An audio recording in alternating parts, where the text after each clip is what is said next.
Welcome to the Financial Jungle. This is Sher Khan Podcast. Hi everyone, I'm Gautam Kalia. I head the Investment Solutions Department at Sher Khan. We've kept this call for our clients, our mutual fund clients, basically to give them some information on what's happening in the markets. I've collated a set of questions that we've most frequently asked by our clients, and I intend to have Chirag Patel answer them. So let me just quickly introduce Chirag Patel. He is the Head of Product Development and Strategy at ICICI Prudential Asset Management Company Limited. He is responsible for developing different products as well as communication in the mutual fund and alternative investment product space. Most of you may know him for conceiving products such as the ICICI Prudential Asset Allocator Fund, as well as the recently launched ICICI Prudential Freedom SIP plan. His key role is to work with the investment team to conceptualize investment ideas and make strategies depending upon the house view on the capital markets. So he's got overall 12 years of experience.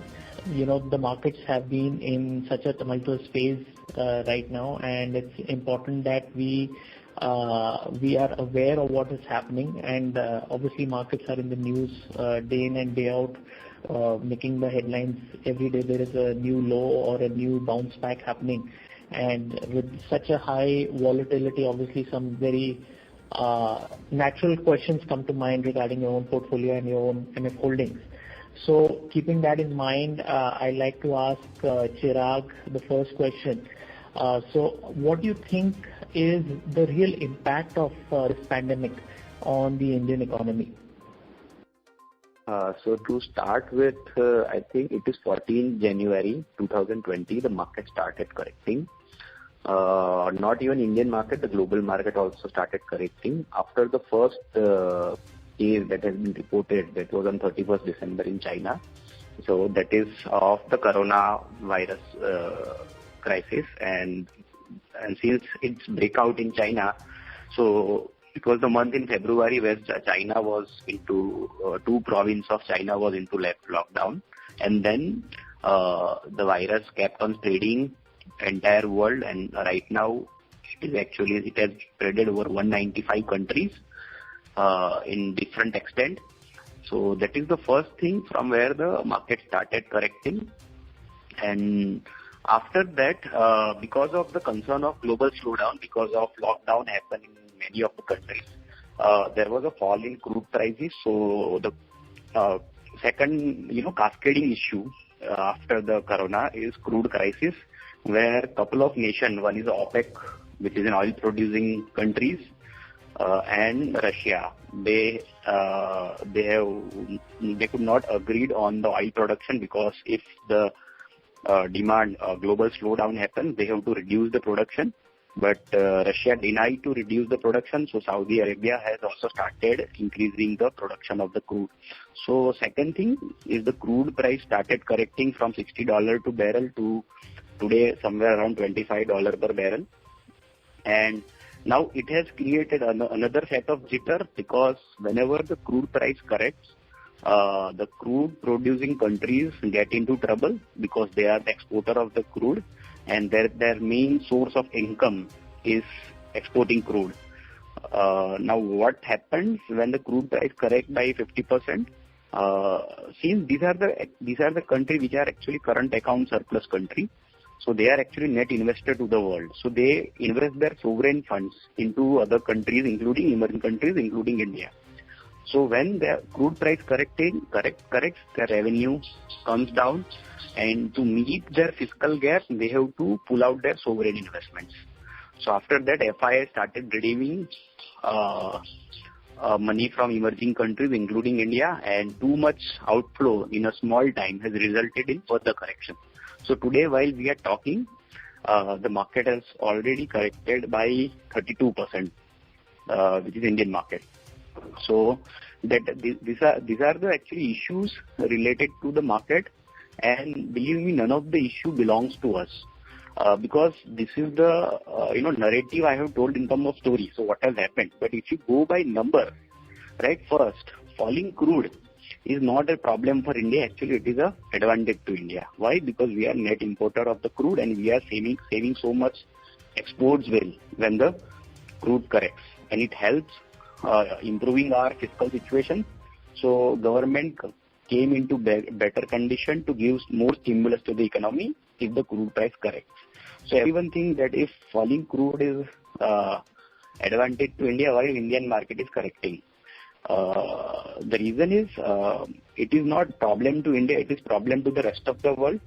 So the countries from Middle East have started redeeming the money because their houses are on fire. So they have to redeem money at any cost. And that's why the market is correcting.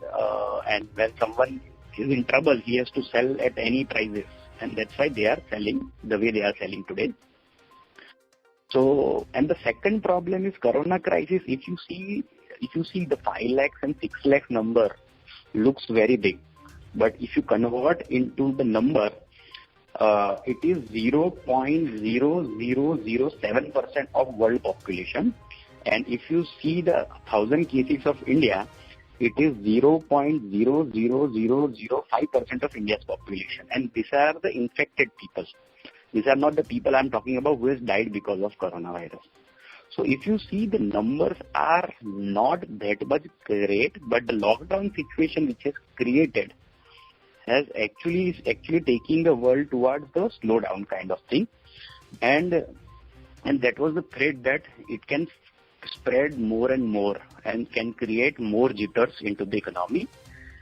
And if you see, if you rightly say that now India is reporting more than 1,000 coronavirus cases.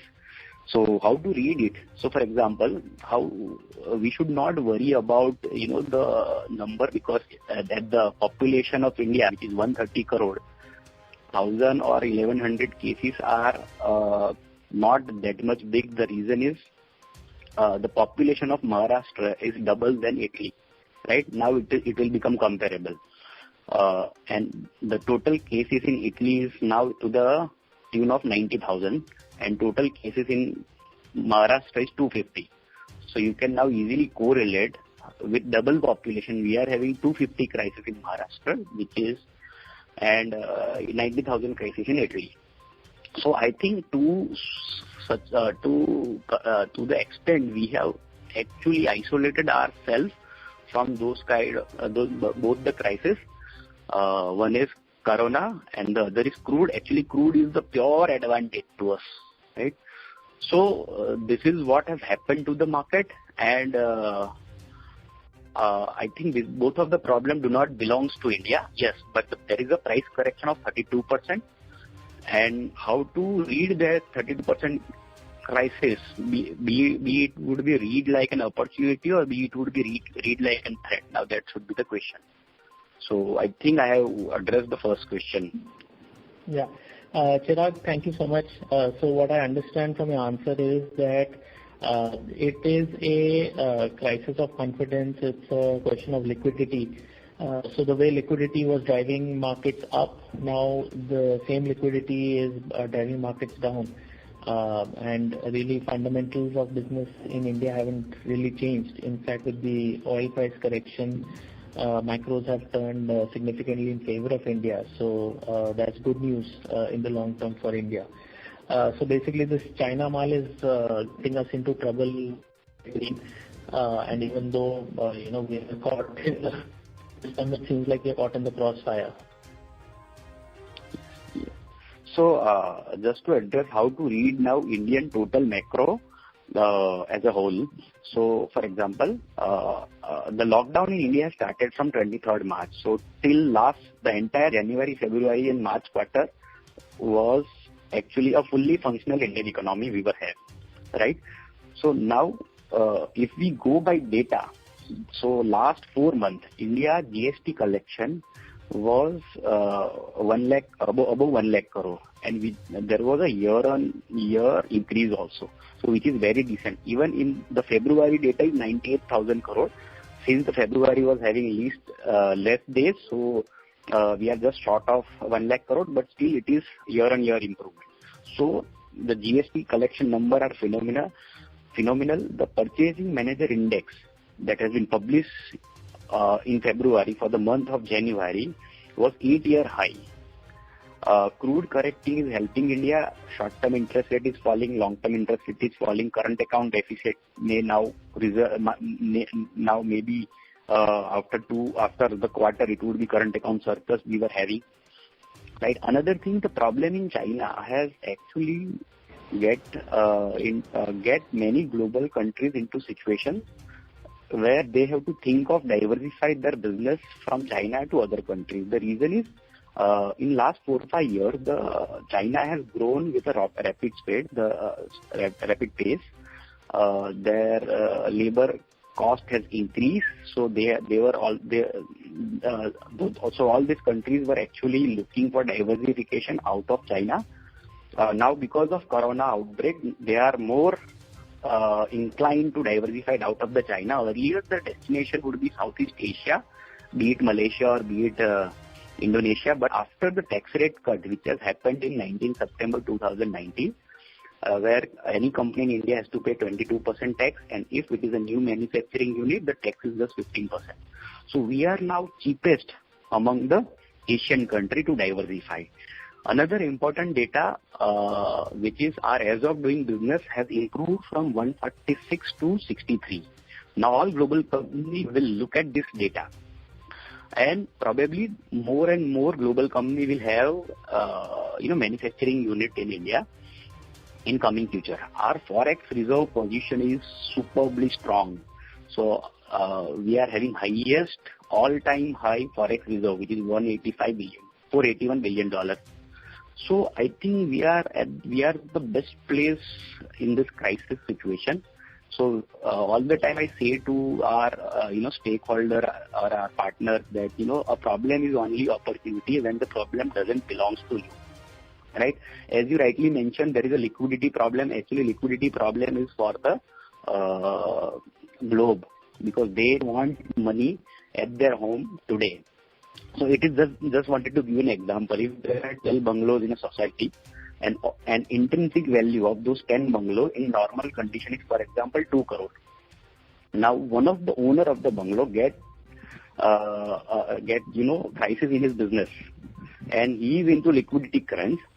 So now he wants money at any cost, so he has to sell his bungalow.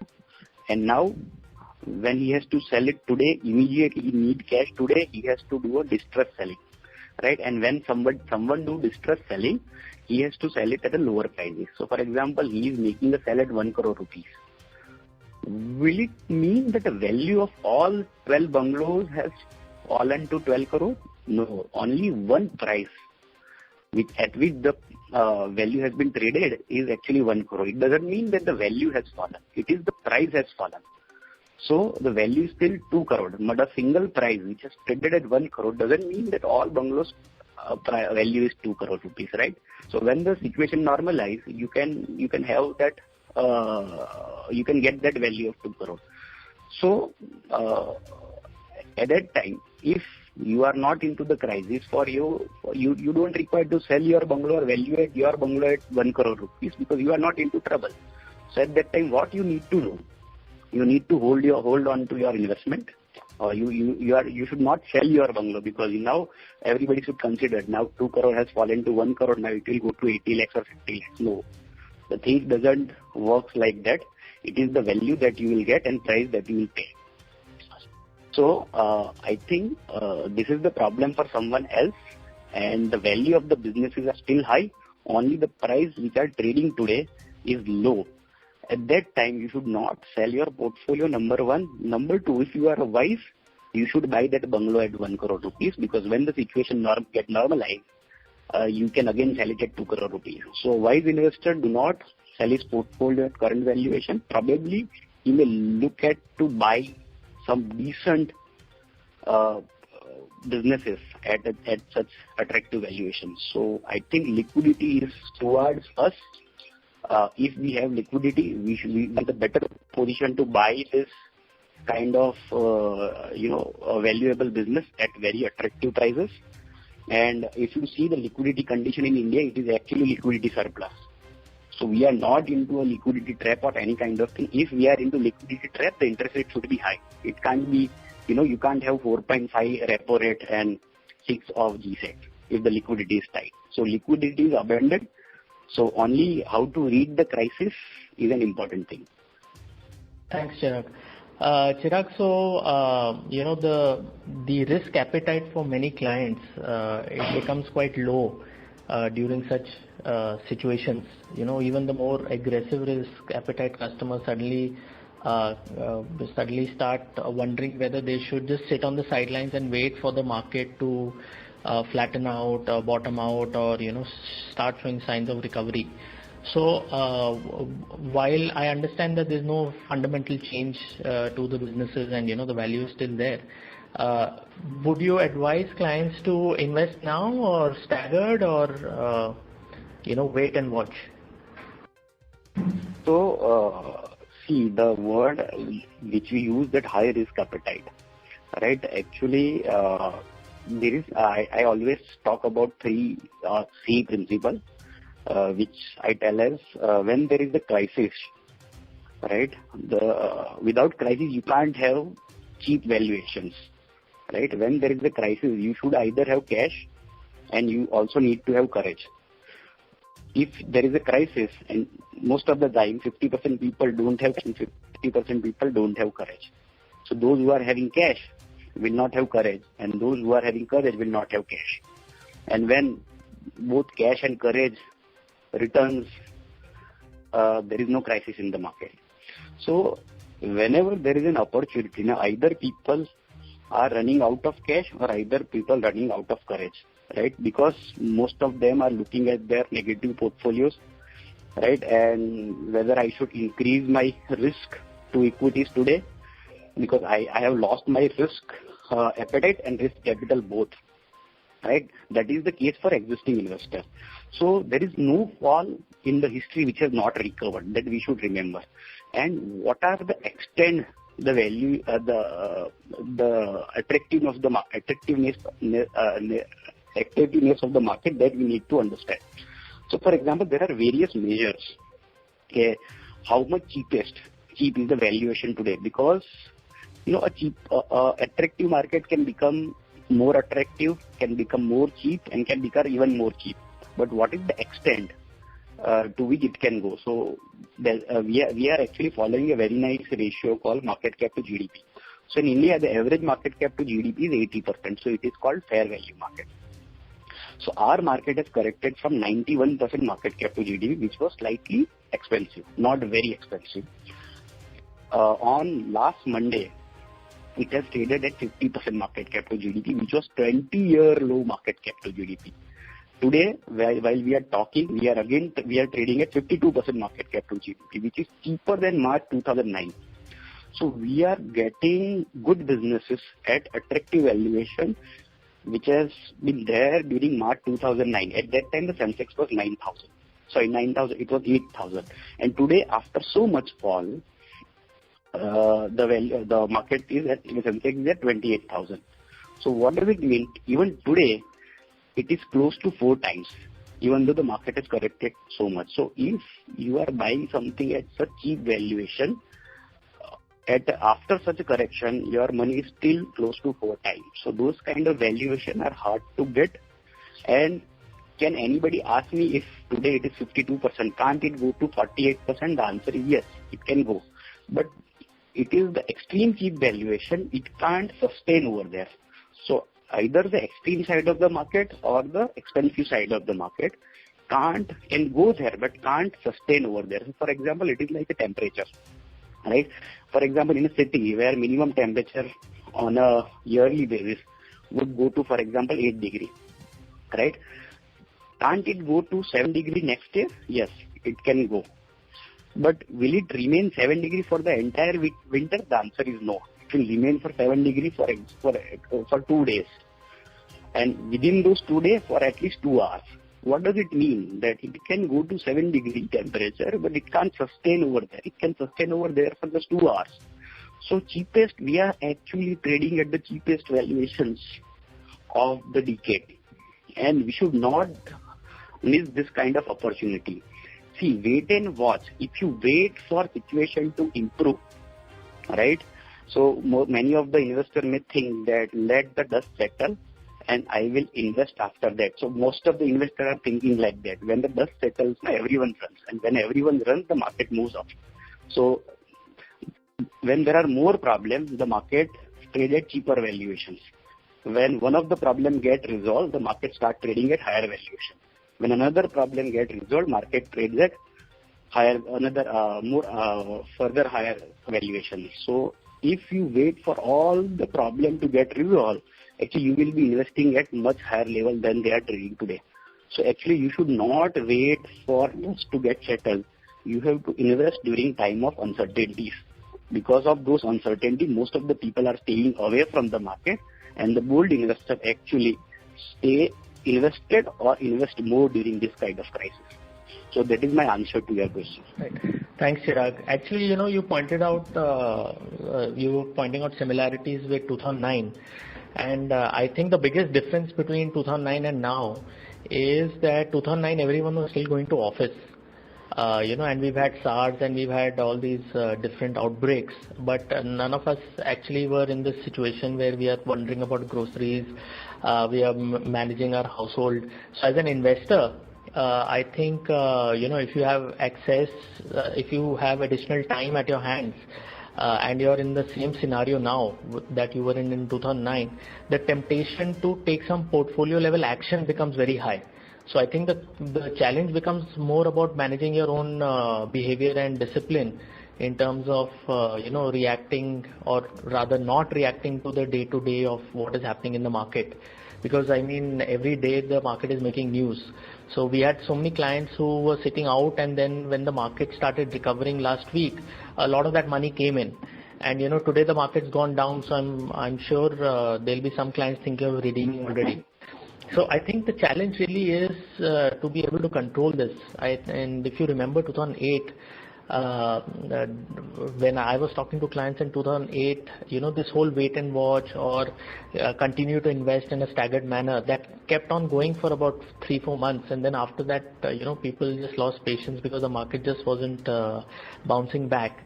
So what is, while you certainly sound bullish and you give a lot of confidence to the fact that this is an opportunity, and if you look at hindsight in all these market situations, they all should be viewed as opportunities. So what advice can you give to clients? Because most clients are bull market investors, but bear market investors are very difficult to find. So what advice would you give to clients who have invested 100 rupees, which has now become, let's say, 60 or 70 rupees, and they don't have any more cash to invest? What is it that we can tell them at this stage? So I think you rightly pointed out the things which I actually wanted to discuss. Is the biggest enemy of a portfolio is nor corona nor crude. It is the person whom you can see in front of the mirror. Right, so your own behavior is enemy to your portfolio. How to handle those kind of situations? Because the painful time is generally longer than the good times. All right. For example, the correction is just 2 months, but it feels like that we are into it from last 2 years. Right, because the painful time generally psychologically is longer than the good times. And how we need to modify our behavior, that is the challenge. Now, we are sitting at home, so every day, a day has become longer, right? So we think that we are into home from last 1 month, but it isn't the situation, right? So now many people are talking me that because of lockdown, the India will lose its GDP, people will lose their job. So just wanted to give you some data. It is a 21-day lockdown, and worst case, if it extends to a quarter, what will be the impact? For example, our yearly earning growth, for example, could be 20% of the company, right? If 1 quarter fails, so 1 quarter earning would be 0. What does it mean? That we are still having 15% earning growth. So we may lose 5% earning growth, but you see market has lost 32%. So what market is telling that India is going to be locked down for 6 quarters. So market has actually discounted more than what is actually going to happen. And I can definitely tell that India is not going to be in lockdown for like 6 quarters. So when market will gradually realize that no, the lockdown can be 1 or 2 months, then there would be a recovery into the market, because market is today discounting that it is going to be shut for 6 quarters. So see, what we need to understand about negative news and positive news. On negative news, you have to act instantly, right? So many people try to come out from that situation instantly at the same point of time, right? So the problem is of 5%, the correction is of 32%, because so many people are trying to get out from the market at the same time. So while the buyer is spread out, right? Now buyer is having advantage when there are so many sellers, because he can bargain the price today. He is in the situation to bargain the price. So, for example, if there is an earthquake kind of situation, right, and there is a seminar running on the 6th or 7th floor of a building, and it is earthquake of 4 Richter scale, it can't harm that building, but still people will die. And then those people will not die because of the earthquake, they die because of stampede, right? And that is the situation. People in panic try to run out and try to lose the and will actually make their losses permanent by selling today. And if you are one of them, the buyer is at the advantage price. So see, whenever the trade happens, there is one seller and there is one buyer. One is selling at 32% discount. That does mean that other is buying at 32% discount. So who is smarter? That we need to understand today. And we can't tell that discount has gone bigger and bigger, and we should wait for more discount. एक हिंदुस्तानी मानसिकता होती है कि जब चीजें बहुत महंगी मिलती है तो लोग लाइन लगा के खरीदते हैं कि भैया कोई अच्छी बात होगी इसमें. फिर फेयर वैल्यू प्लस मिलती है तो थोड़ा डर लगता है कि भाई सस्ता क्यों हो गया, गड़बड़ होगी. फिर फेयर वैल्यू पे मिलती है तो बड़ा वेट कर लो, डिस्काउंट पे भी मिल सकती है. फिर डिस्काउंट पे मिलती है तो लोग वेट करते हैं बड़ा डिस्काउंट पाएगा. फिर बड़ा डिस्काउंट भी आता है तो लोग उसका वेट करते हैं मुफ्त में कब मिलेगी, right? So that is the individual behaviour and that has to be handled individually, right? We can educate them. So, and you pointed out some good thing, that people don't have patience. People become greedy. People become fearful. So, if you see, these are all not intelligent attributes. Like, you don't require to be intelligent. Actually, all these things that you have spoken are actually spiritual abilities. So, that one need to handle on their own. But we can tell them what kind of biases they are going through.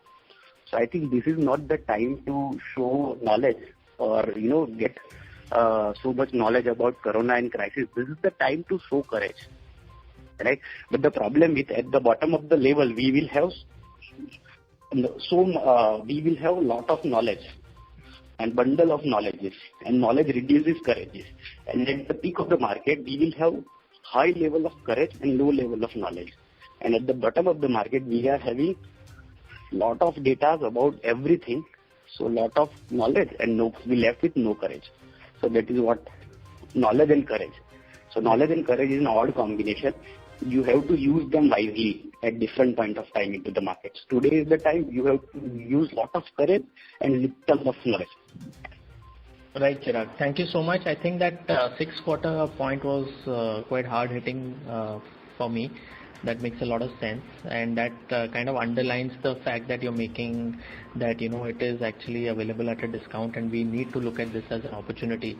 One last question that I had is, during a bull market phase, when we talk about asset allocation, it is a good thing to talk about. It's good to talk about the fact that we must diversify, we must have exposure to equity, debt, some commodities with exposure to gold. But we don't see that happening in a lot of client portfolios. Most client portfolios have maybe 80-90% in debt or 80-90% in equity, and that's where they are. There's no this completely India bias. There's hardly any commodity exposure. Sometimes they only have one asset class. So, as someone who's actually worked on the asset allocation space extensively, what would you suggest? What kind of asset allocation should one look at now in this phase? Because you see the debt market also being quite attractive, especially with what RBI has done already. So, what would you suggest a fresh investor with, let's say, a moderate risk appetite?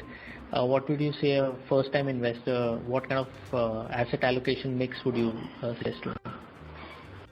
So, the word asset allocation is always easy to talk, difficult to explain, and extremely difficult to practice, because generally the investor portfolio comprises of hot asset class, and hot asset class is always an expensive asset class.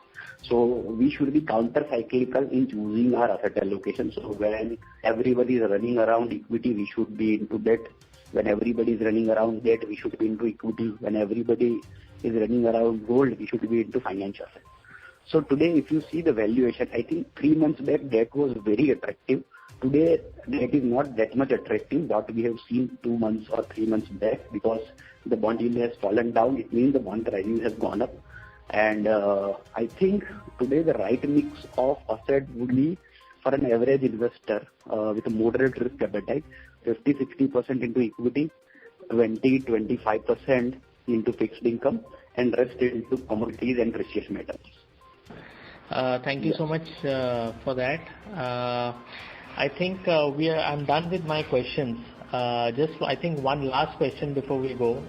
I think I'm getting greedy, but I'm a SIP investor, so something more along the personal lines. I put all my savings in SIP, and just wanted to check with you, if I have lump sum, then should I continue with my SIPs only, or should I put in that extra cash through lump sum as well now?